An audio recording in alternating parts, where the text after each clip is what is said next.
Hey, what's up everyone? Back with another video, and in this video today we're going to be looking at some research that was published in June of 2020 that broke down some of the differences with strength and size gains correlated directly to the rep range that you are using to work out with. Remember being in the gym probably 15, 16 years old, and I feel like the bros would always kind of say, hey, if you want to lose weight, you got to use high reps, and if you want to grow or get stronger, you got to use lower reps, heavier weight.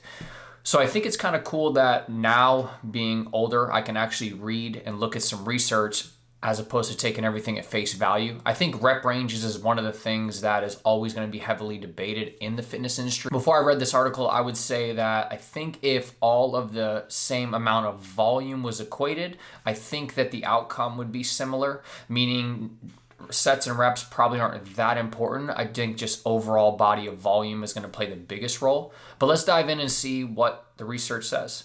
So in June 2020, from MASS, it's essentially a digital magazine that comes out every month. And if you haven't subscribed to them, I definitely would recommend it. It's freaking phenomenal. So this is an article done by Greg Nuckols in June of last year. And essentially what they did is they took 3 different groups of men that were untrained. So remember this too, untrained.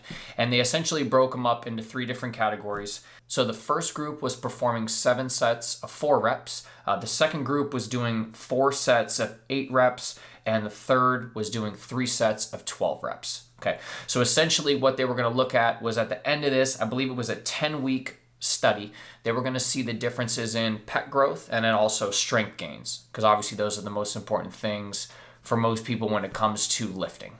It was actually a 12-week study. So essentially what they were looking for was that they all were pretty similar when it came to overall hypertrophy or building muscle.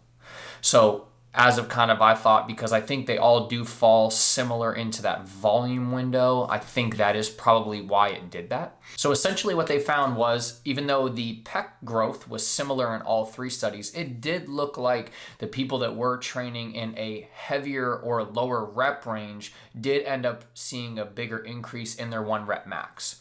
So I think it does kind of go without saying, if strength is more of your goal, then you would probably want to train a little bit heavier with lower reps. I think staying in that hypertrophy range does seem like it was the better option. So I guess my advice to people that especially are trained athletes or seasoned lifters would be, whatever rep range you prefer to train in, just do that. You know, like for me, example, I kind of like to stay in kind of that mid-range as well.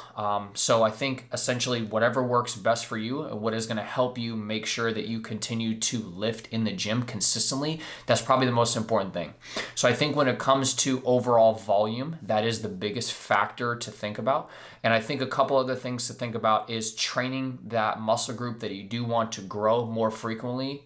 There's tons of studies that have shown that that is the right play to do. So I think probably ditching the old school bodybuilder type of splits where you're training 1 body part or 2 body parts per day in the gym is probably not optimal. So I think if you have a lagging muscle group and you want to bring that group up, I think training maybe 3 times a week is probably good. And I would say that there's a lot of research to back that as well. I don't think there's a really strong concrete takeaway from this. I think essentially what it boils down to is what some of us have already believed, in that rep range doesn't really play that big of a role, though it is probably one of the most commonly asked questions. I was a trainer for many, many years, and I would say that that was probably one of the most common questions I would receive would be like, how many sets, how many reps should I be doing? I don't believe rep ranges are that important. And I think that this study showed that as well. Unless being a power lifter and increasing strength is your goal, I think it's absolutely acceptable to train in whatever rep range that you like, and whatever rep range is going to keep you going into the gym consistently. So hopefully you enjoyed that video today. Many more to come. If you did, please leave a like and subscribe. Maybe share this with somebody that would like to hear this information as well. And thanks for watching.